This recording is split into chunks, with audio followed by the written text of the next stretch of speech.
Hello, bachcho, let's read the question.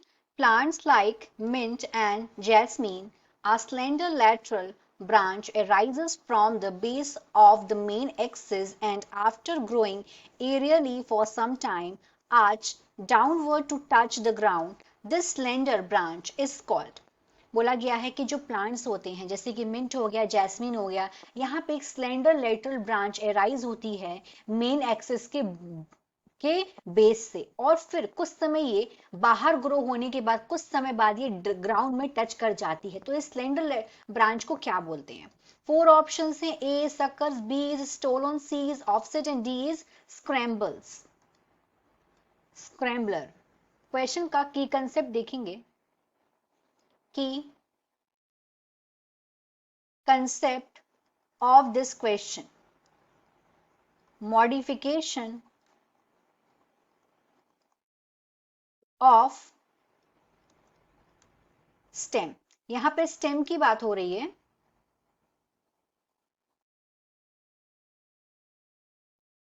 जो plant में जो स्टेम्स होती हैं वो डिफरेंट डिफरेंट टाइप से मॉडिफाइड करती हैं।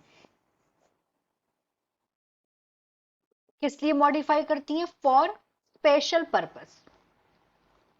कुछ स्पेशल पर्पस के लिए प्लांट की जो स्टेम्स हैं वो मॉडिफाइड होती हैं। जैसे अगर हम बात करें, कुछ स्टेम हैं वो फूड स्टोरेज का काम करती हैं, कुछ स्टेम्स हैं वो प्लांट को सपोर्ट प्रोवाइड करती हैं, कुछ स्टेम्स वेजिटेटिव प्रोपगेशन में काम करती हैं, कुछ स्टेम प्रोटेक्शन का काम करती हैं। तो इस तरीके से डिफरेंट डिफरेंट तरीके से जो स्टेम है वो खुद को मॉडिफाई करती हैं। तो यहाँ पे बात हो रही है मिंट और जैस्मीन में क्या होता है।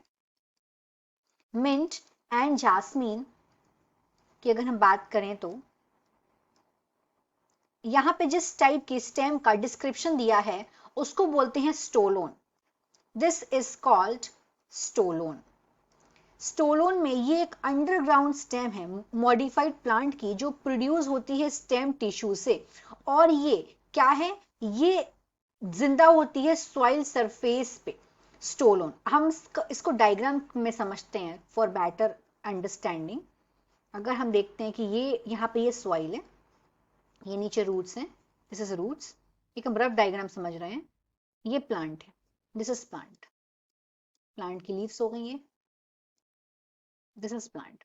अब ये प्लांट की क्या बोला गया है, स्टेम के बेस से एराइज हुई हुई कुछ समय ये बाहर ग्रो करी, उसके बाद ये आर्च हो गई, डाउनवर्ड डाउनवर्ड चली गई, फिर यहाँ पे एक नया प्लांट ग्रो हो जाएगा। ये देखिए एक नया प्लांट ग्रो हो गया, तो इसको बोलते हैं stolon. This is what stolon is. तो ये हो गया राइट आंसर बी। अब बाकी के ऑप्शंस देखते हैं। जो ए है, सक्कर्स का क्या मतलब होता है? सक्कर्स ये लेटरल ब्रांच होती है। अगर हम उस सक्कर्स को देखेंगे, सक्कर्स ये लेटरल ब्रांच है, दिस इज लेटरल ब्रांच। और ये लेटरल ब्रांच ये एराइज होती है मेन स्टेम से। It is arises from main stem और ये ट्रेवल करती है अंडरग्राउंड में कुछ डिस्टेंस तक।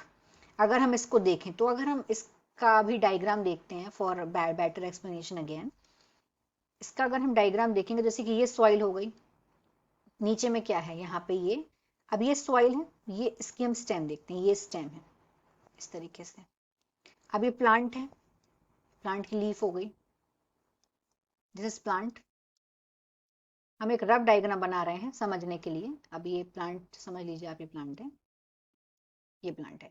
अब यहां से इसमें जो शक्कर होगी उसको क्या बोलते हैं, ये यहां से ग्रो करेगी इस तरीके से, ऐसे ये ग्रो करेगी, दिस इज कॉल्ड शक्कर। ये तो नीचे सॉइल हो गई, इस सॉइल में ये नीचे नीचे प्रेजेंट है रूट, तो इसको बोलते हैं suckers.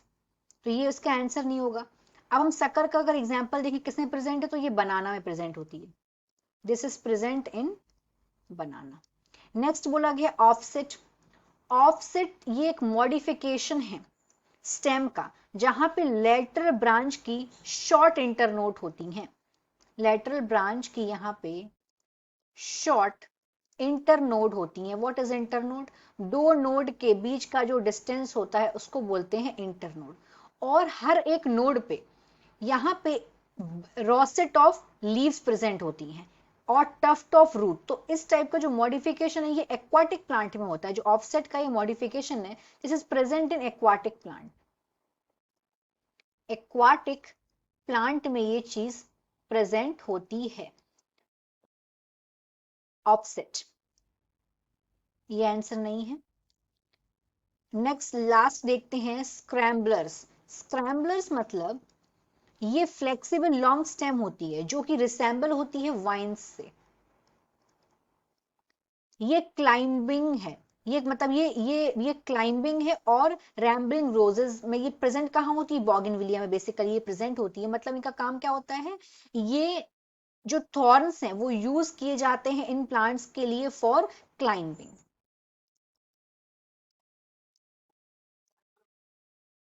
Climbing. So this is also not the answer. The final answer of this question is B, that is stolo. Hope you understood it well. Best of luck.